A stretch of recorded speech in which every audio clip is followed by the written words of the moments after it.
Bueno, compañeros, doctor Farfán, espero que estén bien. A nuestro grupo nos tocó el trastorno somatomorfo.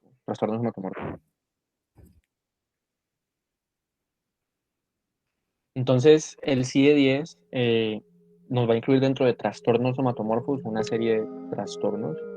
Entre esos están los que ven en pantalla y los que vamos a explicar a continuación en esta exposición.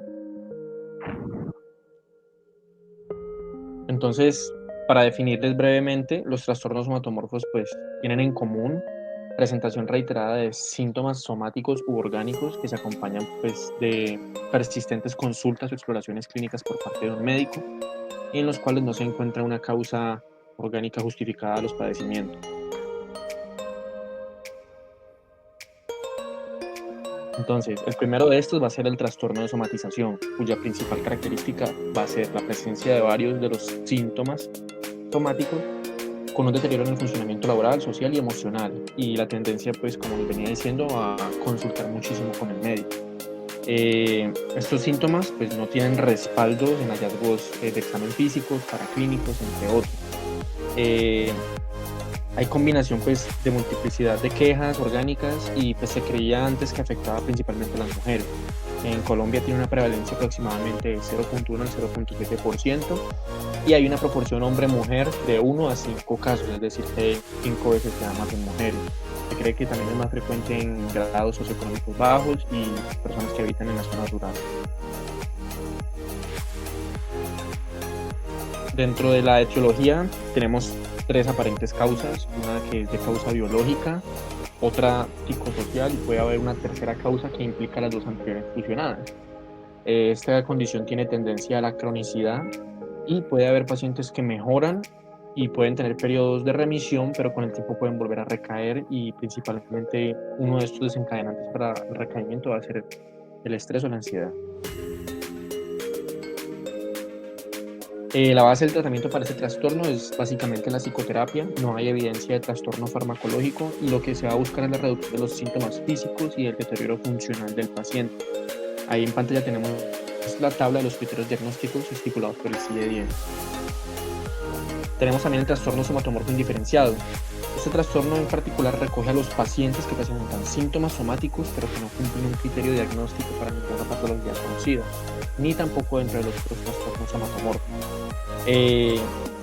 Su tratamiento se basa también como en el trastorno anterior, psicoterapia. También se va a buscar reducir los padecimientos somáticos y también en pantalla vemos los criterios que estipulan el CIE-10.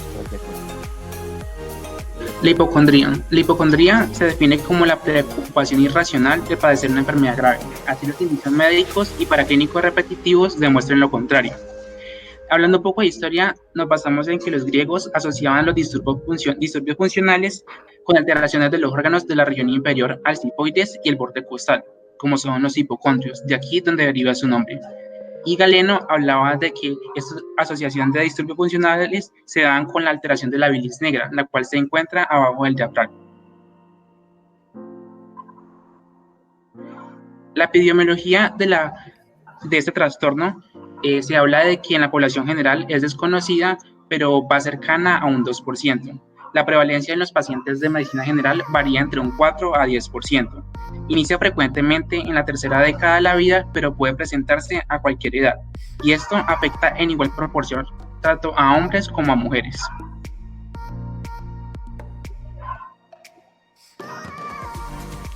En la etiología nos basamos en una teoría psicoanalítica, la cual habla de que el origen de los síntomas es debido a una vicisitud patológica de la libido narcisista, que eventualmente se transforma y altera la imagen corporal, la que desemboca en alteraciones somáticas, preocupación y ansiedad hipocondríaca.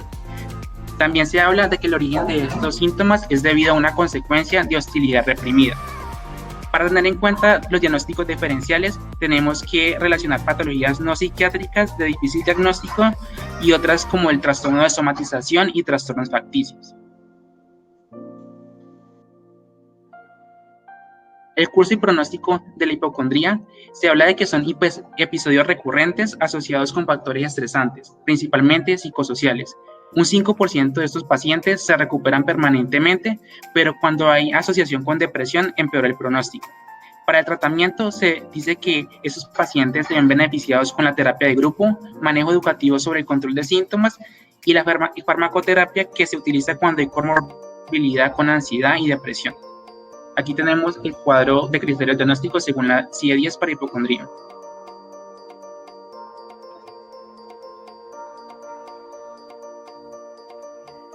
El trastorno de dolor persistente se define como la experimentación de dolor por parte del paciente en una o varias áreas del cuerpo, el cual no se puede justificar por ninguna enfermedad médica. Estos síntomas me llevan a tener repercusiones en los ámbitos laboral, social, familiar y emocional. La epidemiología se presenta principalmente en personas mayores de 40 años, cuyos pacientes han tenido una actividad laboral que involucra esfuerzo físico. Se presenta mayor caso en mujeres que en hombres. Hay alta prevalencia de estos pacientes en la consulta de medicina general y hay que tener en cuenta que hay que buscar condiciones psiquiátricas asociadas.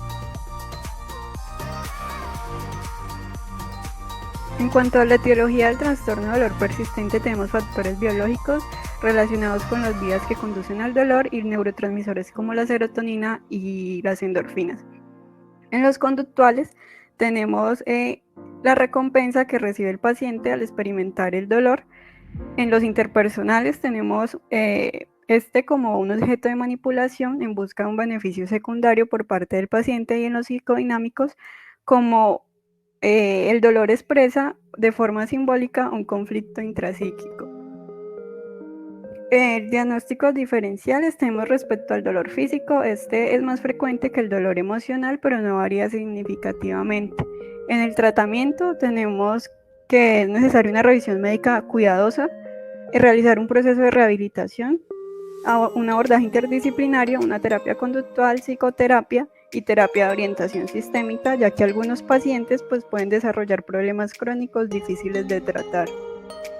Aquí tenemos los criterios diagnósticos para el trastorno de dolor persistente, que implica persistencia de un dolor intenso y penoso, que no puede ser explicado, y deben excluirse el dolor por tensión muscular o migraña, y dado que suceda, se debe adicionar como tal al trastorno, como lo explica el criterio. Tenemos otro que es el trastorno somatomorfo sin especificación, que es cuando no se cumplen con los criterios para ningún trastorno completo y se pueden presentar síntomas como la pseudociesis o embarazo fantasma. Otro importante es el trastorno dismórfico corporal, que es una preocupación exagerada por un defecto corporal de tipo imaginario o por una gran distorsión de un pequeño defecto que tenga el paciente. La epidemiología, su prevalencia psiquiátrica es desconocida, porque los pacientes son vistos por cirujanos plásticos y dermatólogos. Se dice que el 2% de los pacientes que consultan a los cirujanos plásticos tendrían este trastorno. En cuanto a los delirios dismorfofóbicos, tenemos del 0.4 al 10% de prevalencia en la población. Se inicia en la adolescencia alrededor de los 20 años, pero su diagnóstico es tardío porque suelen ocultar sus síntomas, y es mayor en mujeres. En la etiología tenemos comorbilidad con trastornos depresivos, puede haber historia familiar con algún tipo de trastorno afectivo, también están involucrados factores bioquímicos, sociales y aspectos psicodinámicos en los que intervienen mecanismos de defensa. En cuanto a los diagnósticos diferenciales, tenemos la anorexia, trastorno de identidad sexual, y se deben descartar lesiones cerebrales. En el tratamiento tenemos también psicoterapia de tipo conductual y el uso de antidepresivos si de ser necesario. Al trastorno de conversión tenemos que son trastornos que van a afectar las funciones motoras o sensoriales y van a ser desencadenados por conflictos o factores estresantes que pueden iniciar o exacerbar los síntomas. Estos no se van a disimular ni van a ser voluntarios, y la clínica lo que va a hacer es que va a provocar un deterioro social, laboral o en algunas otras áreas del paciente. Y en cuanto al diagnóstico, tenemos que no debe hacerse en presencia de trastorno neurológico o uso de sustancias.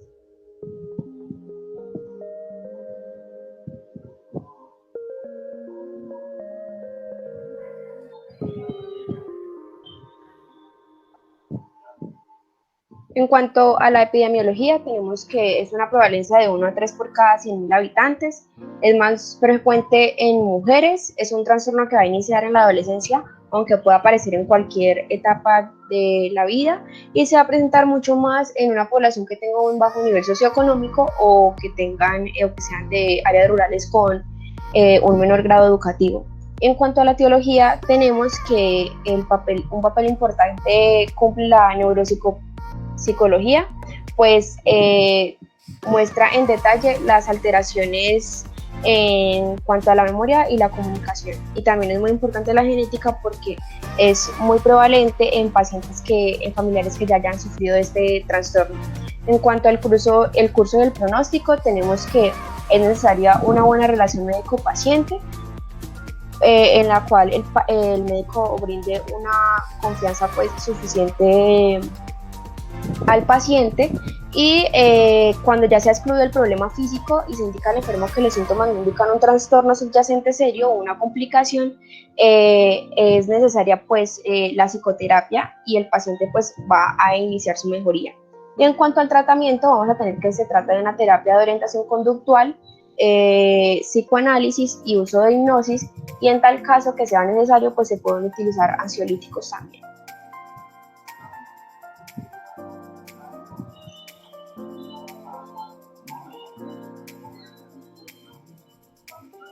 Y por último vamos a tener este caso clínico en el cual vamos a hablar de los trastornos dismórficos corporales, en el cual tenemos una paciente de 30 años de edad que desde los 27 años se empezó a someter a diferentes procedimientos estéticos porque se veía con una asimetría en sus cejas. El esposo dice que nunca ha tenido ningún tipo de asimetría y pues se ha sometido a lifting, a toxinas botulínicas y diferentes procedimientos que han afectado pues según ella su aspecto corporal. Pero en cuanto a eso tenemos que el trastorno dismórfico corporal pues va a ser una preocupación exagerada por un defecto corporal imaginario o por un defecto muy pequeño. Entonces por esta razón tenemos que la paciente dice que está empeorando su problema. Muchas gracias.